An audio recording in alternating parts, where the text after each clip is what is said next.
Air yang menoleh ke belakang baru sadar saat adiknya itu tidak ada di dekatnya. Nah loh, kakak kemana? Timpal Cahaya yang juga kebingungan. Coba bang telepon dulu sebentar ya. Langit langsung merogoh saku sweaternya untuk meraih benda pipi yang tersimpan di sana. Hanya nada tunggu yang terdengar oleh ketiganya meski Langit menghubunginya sampai 5 kali. Gak diangkat kah? Air mengedarkan pandangannya. Dia mencari sosok yang memiliki tubuh dan wajah sama persis dengannya. Kemana sih? Gak mungkin, diculik kan? Kata Cahaya. Matanya sudah mulai berkaca-kaca. Enggak yang. Udah jangan khawatir ya, kita cari aja. Si Bumi kelakuan sering hilang gak jelas. Dengus Air kesal. Kini 3 anak pewaris seluruh harta Rahardian Group itu bergegas mencari keberadaan Bumi yang tiba-tiba menghilang tak kemana. Air memilih berpencar sendiri dengan alasan agar mudah menemukan adiknya itu. Cahaya tentu ikut dengan Langit. Pemuda itu tak akan mengizinkan gadis cantiknya itu sendirian. Cari ya yang benar. Awas saja kalau malah pacaran. Ancam Air sebelum pergi. Ih, aku nyari kak. Emang kakak pikir aku ini gak panik? Saut Cahaya. Iya kali, malah mojok di bawah pohon. Cahaya hampir saja memukul Air dengan sendal yang dia kenakan jika saja Langit tidak menahan tangannya. Udah yang, kok malah ribut sih? Kapan nyarinya? Langit menarik tubuh si bungsu agar menjauh dari kakaknya yang terus saja menggodanya. Udah, kamu cari ke sebelah sana, biar abang sama adek cari di sekitaran sini. Air hanya mengangguk, kemudian bergegas meninggalkan kedua pasangan itu untuk mencari si tengah. Kemana sih? Tiba-tiba pergi gak pamit. Mau liburan ribet banget. Yang satu pingsan, yang ini hilang. Kayaknya gue doang yang benar. Kakaknya dengan bangga, padahal sebenarnya dialah yang sering menjadi biang rusuh dalam rumah. Sampai semua keluarganya harus menahan nafas karena rasa kesal dan jengkel. Duh, mana panas banget lagi. Ini teman segede gini, gak ada abang-abang lewat apa ya? Air terus saja menggerutu sendiri sambil berjalan tanpa arah. Dia hanya mengikuti kemana langkahnya pergi. Matanya membulat sempurna saat melihat stand minuman yang nampak sedikit sepi. Hanya ada seorang bapak tua yang sedang membereskan dagangannya. Permisi, Pak, saya mau beli minuman. Ujarnya yang sudah berdiri di belakang bapak tua tadi. Oh, iya silakan. Mau beli yang mana? Jawab si bapak dengan begitu ramahnya. Air yang bingung nampak sejenak berpikir sebelum akhirnya dia mengambil satu botol sedang minuman bersoda. Ini aja pak, jawab Air. Oh ini aja. Iya silakan, balas si bapak sambil memberikan satu sedotan untuknya, namun ditolak secara halus. Gak usah. Langit memberikan kartu yang diberikan bapaknya yang dia simpan di saku celananya sedari tadi. Wah, pakai uang aja deh, ucap si bapak sambil tergagap. Uang? Air yang bingung menggaruk kepalanya yang tidak gatal. Berapa ya? Tanyanya kemudian. 10.000 deh, jawab si bapak sambil tersenyum. Air membuang nafasnya dengan kasar sambil merogoh seluruh kantong celananya. Ya, cuma ada segini, ucapnya pasrah sambil tersenyum kecil. Ya udah, kalau nggak ada nggak apa-apa deh. Enggak, kakak ambil yang harganya segini aja. Ada? Ada, air mineral botol, saut si bapak dengan tidak enak hati. Ya udah, kakak ambil ini aja. Yang ini nggak jadi ya pak? Air meletakkan lagi minuman bersodanya, kemudian menukarnya dengan air mineral botol. Saya boleh duduk sebentar kan pak? Pintanya setelah meneguk setengah minumannya. Oh, iya tentu silakan. Air mendudukkan dirinya di bangku kayu panjang yang langsung menghadap ke hamparan bunga-bunga yang berwarna-warni. Suara seorang gadis dengan nafas terengah-engah mengalihkan pandangan Air yang sedikit melamun. Kenapa? Capek banget kayaknya, tanya Air dengan wajah cool yang siap untuk tebar pesona. Iya, panas banget nih, jawabnya sambil terkekeh campur kaget juga. Salah tingkah. Mataharinya terik banget, tambahnya lagi, sembari mengusap keningnya yang bercucuran keringat. Bukannya kamu sama matahari itu sama ya? Tanya Air. Wajah tenang dan suara lembutnya bagai menghipnotis gadis yang duduk di sebelahnya itu. Aku sama matahari, sama apanya? Sama-sama gak bisa dilihat terlalu lama. Tunggu, hei tunggu. Bumi berlari sekuat tenaga mengejar mobil sedan berwarna hitam yang membawa gadis yang selama ini diharapkan untuk bertemu lagi. Tunggu, aku datang. Remaja tampan itu akhirnya menyerah karena kereta besi itu perlahan hilang dari pandangannya. Dia berlutut di tengah jalan dengan buliran keringat yang membasahi seluruh tubuhnya. Kenapa aku tidak bisa menggapaimu? Lirihnya pelan, dadanya begitu sesak dia rasakan. Napasnya tersengal sampai dia tidak mampu membuka matanya sendiri, apalagi untuk kembali menapaki jalan. Lama dia termenung sambil bersandar di sebuah pohon besar. Dia beristirahat di sana sampai detak jantungnya berangsur normal dan bisa kembali menghampiri saudara-saudaranya yang dia tinggalkan tanpa pamit. Maaf, ucap Bumi pelan di balik punggung langit yang sedang memeluk adiknya yang terisak. Kedua orang itu langsung menoleh dengan raut wajah terkejut. Kakak? Cahaya mengurai pelukannya di dada langit, kemudian beralih memeluk Bumi yang baru datang entah dari mana. Kakak dari mana? Adik takut. Bumi mengusap kepala si bungsu dengan penuh sesal karena meninggalkannya beberapa saat tadi. Maaf, kakak pergi gak bilang. Kakak udah di sini, jangan nangis lagi. Bumi menghapus air mata adik kesayangannya itu dengan ibu jarinya. Kamu dari mana sih kak? Tanya langit. Sorot matanya jelas, menginginkan sebuah jawaban yang bisa dia terima dengan masuk akal. Maaf bang, aku tadi pergi gak pamit. Aku ada urusan sedikit, jawab Bumi sambil menundukkan wajahnya. Sepenting apa sampai kamu pergi tanpa bicara begitu? Kamu tahu gimana paniknya kita? Kamu lihat kan, ada sampai nangis. Oceh langit lagi, anak angkat kedua orang tuanya itu memang tidak segan memarahi adik-adiknya jika memang bersalah. Maaf bang, aku gak akan begitu lagi, aku janji. Cahaya mendongakkan wajahnya, dia menatap kakaknya yang tersenyum kepadanya. Begitu manis, sebagai ungkapan permintaan maaf. Janji ya, jangan pernah pergi lagi, aku takut banget.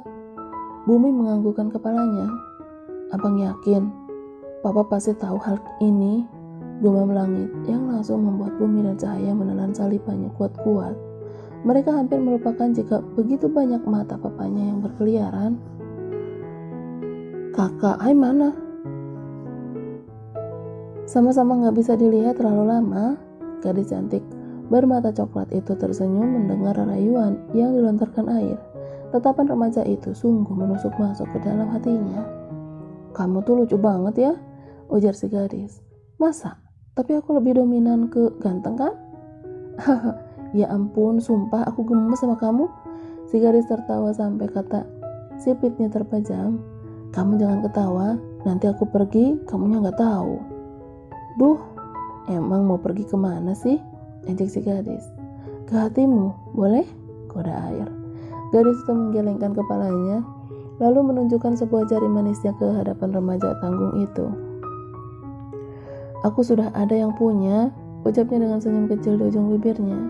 Sebuah cincin gak bisa mengartikan seseorang memiliki miliknya sebelum kamu memiliki surat nikah, keka air, sambil mencepikan bibirnya ke arah si gadis yang langsung terdiam seribu bahasa. Maaf, aku bercanda. Air yang melihat raut wajah lain dari si gadis langsung merasa bersalah. Kamu gak salah. Ya, mungkin benar katamu, jawabnya lirih sambil menundukkan wajahnya. Jangan anggap serius ucapanku, aku hanya suka berkata manis di hadapan siapapun. Jelas air, dia sedang mengakui hobi anehnya. Baiklah, aku pamit ya. Gadis itu bangun dari duduknya dengan sedikit berlari. Dia pun akhirnya menjauh dan hilang dari jangkauan air. Wih, udah jam berapa nih? Gue kan mau nyari adik gue. Air menepuk keningnya sendiri. Dia bergegas pergi juga dari stand minuman tempat dia duduki tadi. Air merogoh satu celananya untuk meraih ponsel. Mampus, gak ada sinyal. Gumam air yang mulai panik mengutak-atik benda pipihnya. Kakaknya Sarma. Air yang kebingungan terus berjalan ke tempat yang tadi dia lewati sambil terus mengingat dan mengedarkan pandangannya. Hatinya tidak henti-hentinya terus memanggil mamanya yang kini berada di rumah. "Mah, kakak takut. Mohon tolongin kakak. Kakak gak mau diculik. Kakak takut ginjal diambil, jantung, hati, mata, dan..." "Mama!" "Plak, berisik!" sentak Bumi sambil memukul bahu kakaknya yang sedang berteriak. "Bu?" Air berhambur memeluk adiknya dengan erat sambil berisak-isak lirih. Rasa takutnya mendadak hilang saat melihat kembarannya berada tepat di depan matanya. "Kamu kemana saja? Kakak takut," ucapnya setelah mengurai pelukannya. "Kakak yang kemana? Aku balik, kenapa kakak yang hilang?" sahut Bumi sambil melipat tangan di dadanya. "Kakak cari kamu," protes Ai yang tidak mau disalahkan. Keduanya hampir saja bertengkar jika saja langit dan cahaya tidak datang tepat waktu. "Kalian kenapa? Kok pada diam-diaman gitu?" tanya langit usai mengantar si bungsu dari toilet. "Bumi nyalahin aku terus bang, padahal aku nyasar juga karena cari dia." Ai menunjuk wajah adiknya itu dengan jari. Bumi hanya diam saat kakaknya itu mengadukan banyak hal kepada langit. Entah apa yang terjadi di dalam kandungan Melisa sampai harus menjadikan Bumi justru adik dari Air, padahal tentu sikap Bumi lah yang cenderung lebih pantas menjadi si sulung. "Ya udahlah, kita pulang saja, aku capek." Cahaya yang sedari tadi diam dalam pelukan langit akhirnya bersuara. Tubuhnya mulai lemas dengan keringat yang mulai membanjiri seluruh badannya.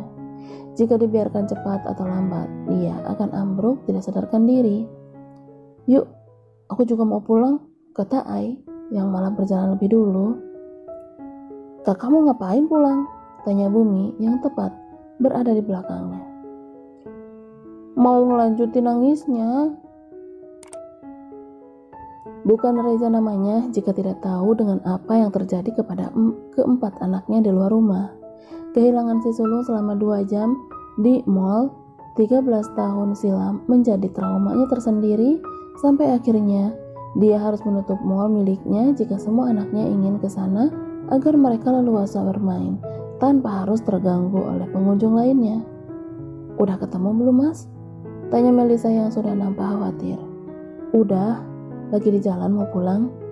"Kamu bikin makan saja sana, mereka pasti lapar," titah Reza agar istrinya itu berhenti memikirkan anak-anak mereka yang dalam keadaan baik-baik saja. "Iya, aku bikin apa ya mas?"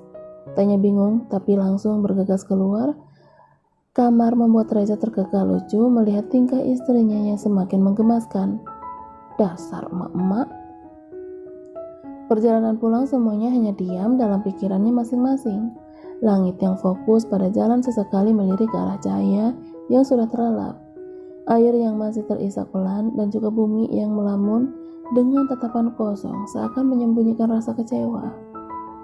"Bumi, kenapa ya? Ngelamunnya gitu banget," batin Langit yang masih melihat adiknya itu dari kaca spion. Usai memarkirkan mobil di garasi, Langit langsung membangunkan Cahaya. Dia mengusap lengan gadis kesayangannya itu dengan pelan. "Yang, bangun yuk, udah sampai." Cahaya bergeliat lalu mengangguk. Dia menoleh ke kursi belakang. Ternyata kedua kakaknya sudah lebih dulu dan masuk ke dalam rumah. "Udah sampai ya? Cepet banget," ucapnya yang seakan tidak puas tertidur selama di perjalanan. "Iya, lanjut tidur di kamar ya. Sekarang kita keluar dulu." Langit berjalan sambil merangkul bahu Cahaya masuk ke dalam rumah. Keduanya langsung disuguhkan drama tangisan air dalam pelukan Melisa. Liburan usai. Malam ini waktunya Reza dan keluarganya kembali pulang ke apartemen untuk menjalankan aktivasi seperti biasa. Meski anak-anak masih dalam masa libur sekolah, tapi tidak dengan Langit. Pemuda tampan itu harus segera menyiapkan segala keperluannya untuk masuk ke perguruan tinggi yang sudah Reza siapkan untuknya. Perjalanan masih sama seperti saat Mereka pergi, semuanya tertidur kecuali pasangan suami istri yang masih saja mengobrol membahas banyak hal, terutama tentang keempat anak mereka. "Kita kasih tahu abang kapan, Mas?" tanya Melisa. Tubuhnya sudah diselimuti oleh kain tebal karena rasa dingin yang bagai menusuk ke dalam tulangnya. "Besok malam, aku akan bicarakan semuanya," kata Reza menjawab pertanyaan sang istri. "Kamu udah kasih tahu abang?" Reza menoleh sebentar dan melihat Humairanya menggeleng.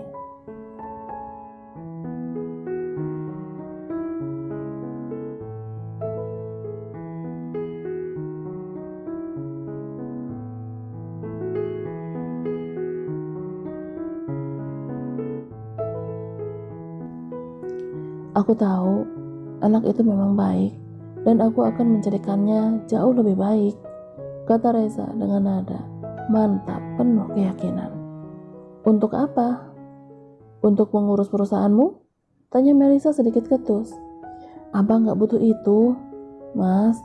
Dia hanya butuh rangkulan kita sebagai orang tuanya, terutama anak bungsumu itu," tambahnya lagi, namun kali ini sedikit bergumam.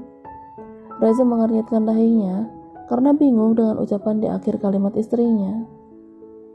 Ada apa dengan Caca? Malam hari, usai makan malam, seperti biasa semuanya sudah berkumpul di ruang tengah. Air menyibukkan diri dengan ponselnya, berkirim pesan dengan pacar-pacarnya yang selama liburan ini tidak bertemu dengannya, sedangkan langit dan bumi asik bermain PlayStation. Cahaya yang duduk bersandar di sofa nampak kesal karena tidak ada yang menemaninya. Bahkan mamanya sendiri tadi hanya dia membisu tanpa suara dan bicara. "Papa minta waktu kalian sebentar bisa?" Suara Reza yang nampak serius membuat keempat anaknya langsung menoleh secara bersamaan. "Ada apa?" tanya Air dan Bumi bebarengan. "Ada hal yang mau Papa bicarakan dengan kalian, terutama abang." Kini sorot mata si kembar beralih kepada langit. Dia yang menjadi pusat perhatian menelan salipahnya kuat-kuat. "Abang kenapa, Om?" tanya langit. Dia meletakkan stick PlayStation-nya ke atas meja. Begitupun dengan Bumi, sedangkan Air menyimpan ponselnya di saku celana. "Om, udah pilihkan satu universitas terbaik buatmu, lengkap dengan apartemen, juga mobil yang bisa kamu gunakan untuk kuliah nanti." Langit mengernyitkan dahinya. Dia masih belum paham dengan yang dikatakan Reza. "Gak usah ditinggal di apartemen, Om. Abang bisa tinggal di panti asuhan kok," ucap Langit yang merasa Reza sudah terlalu berlebih-lebihan. "Kamu harus tinggal di apartemen. Kamu sudah besar." Langit kembali terdiam, begitupun dengan Melisa juga si kembar. Mereka merasa suasana malam ini sungguh mencekam, padahal hanya membahas soal kuliah Langit.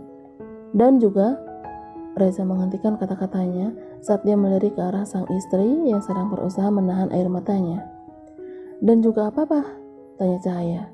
Dia yang sedari tadi diam mulai gelisah. "Dan juga tempat kuliah abang jauh dari panti asuhan, jadi nggak mungkin kalau harus bolak-balik." "Di mana, Pak?" tanya Air. Dia mulai tidak enak hati saat melihat mamanya menunduk sambil menghapus air matanya. "Kota X," jawab Reza pelan namun tegas. Semuanya terhenyak kaget. Langit, Air, Bumi, dan Cahaya menatap mata papanya lekat-lekat. "Abang akan kuliah di Kota X? Dan lusa sudah bisa berangkat ke sana?" Reza mengulang nama kota yang akan menjadi tempat anak angkatnya itu menimba ilmu selama kurang lebih 4 tahun lamanya. "Papa jangan bercanda, adek gak suka." Cahaya bangkit dari duduknya. Dia berkata dengan nada bergetar menahan jerit tangis.